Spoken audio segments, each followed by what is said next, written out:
na ng Nobyembre pero hindi pa huli ang lahat para kumita ka. Kaya kilos na dahil Pasko na, negosyo pa. Kaway-kaway sa mga nagsisimula ng mag-Christmas shopping. Hanap niyo ba'y regalo para sa iba o para sa sarili? No judgment, mga kapuso. Sa daming ganap ngayon 2024, abay, deserve din nating bilhan ng regalo ang mga sarili natin, no? Pero tandaan, spend wisely. Sa Noel Bazaar, makaka-shopping na, makakatulong pa sa iba. Ang ilang porsyento kasi ng kita nito napupunta sa mga nangangailangan. Through the years, from 1, naging 2, 3, 4 foundations ang nasusuportahan ng Noel Bazaar. Hindi lang yan, pwedeng bumili ng pre-loved items ng inyong favorite Kapuso stars at makita sila ng personal. Win-win shopping experience, kaya Gina!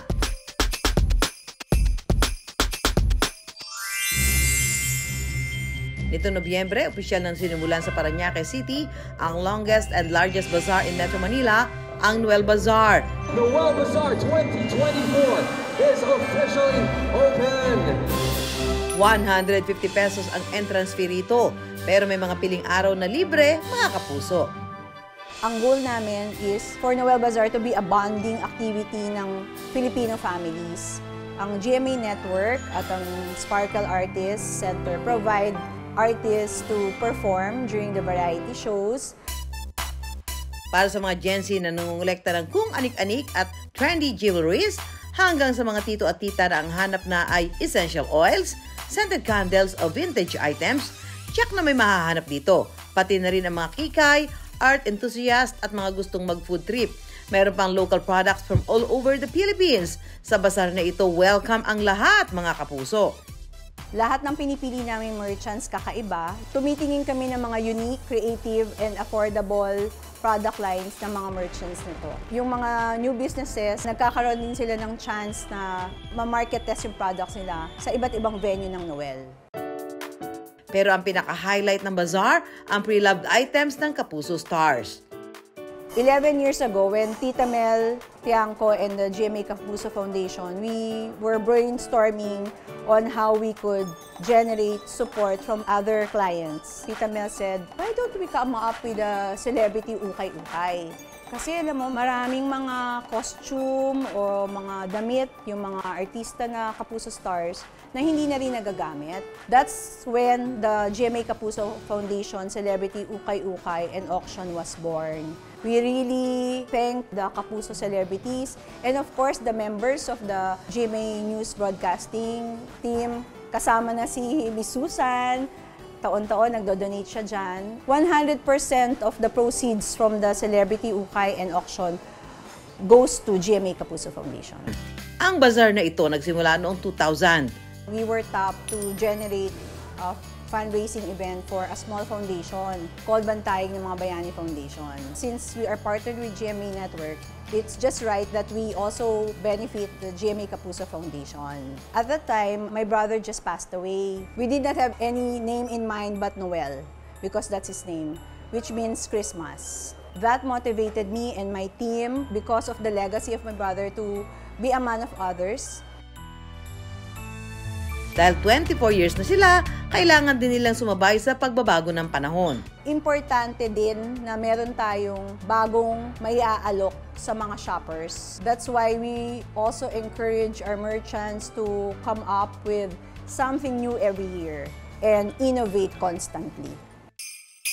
Dahil may mga tinutulungang foundation, importante para sa bazaar na makakalap ng kita sa event na ito. Nag-generate kami ng revenue through participation fees ng merchants, sponsorships, may entrance ticket, and additional marketing mileages and consumables. Sa kasalukuyan, nasa World Trade Center ang Noel Bazaar hanggang December 1 at sa December 12 to 15 sa Alabang naman ang susunod nilang venue. Ang ilang porsyento ng kita ng bazaar, kailangan din nilang paikutin para may pagpatuloy ang pag-oorganisa ng mga event. We have to work within our budget, lalo na sa events industry kasi maraming risk, unforeseen instances. So dapat marunong kang mag-manage ng cost to reduce your operational expenses or CAPEX.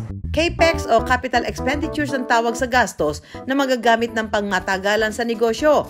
Halimbawa, kung ikaw ay isang negosyante na gustong mas mapaganda ang promotional materials online, ang pagbili ng camera o cellphone na may magandang camera ay maaaring i-classify as CAPEX kung intensyon na gamitin ito sa matagal na panahon. Sa madaling salita, ito ang mga investment sa negosyo. May kailangan din bayarang fee ang mga merchant o nagtitinda sa bazaar. We've been joining Noel Bazaar for 3 years now. Ang laki ng mga opportunities na binibigay nila sa aming mga small business owners, mas lumaki po yung mga followers po namin because of Noel Bazaar.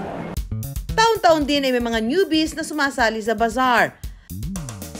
Actually, since before, nagbibisit talaga ako ng Noel Bazaar and nag-dream ako minsan na maging one of the merchants ako someday. And it's happening now. I'm glad that I had the opportunity to have my exhibit and to showcase my one-of-a-kind and unique and rare sculptured painting which is cement. Malaking bagay po ang Noel Bazaar dahil sa itong opportunity para sa amin na mga nag-uumpisa at naghahanap ng pag-showcase ng aming mga gawa.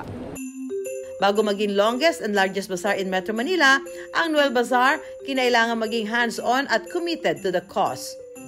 Know your passion and everything follows suit. Talaga. Pero syempre kailangan pagtrabahuhan mabuti. Wala namang madaling nakukuha ng overnight. As we always believe, especially us, the Filipinos, nasa tao ang gawa. But always, God does the rest for us. Sa bazaar na ito, talagang may enjoy na ang Christmas shopping, makakapag-share din ng biyaya ngayong Pasko.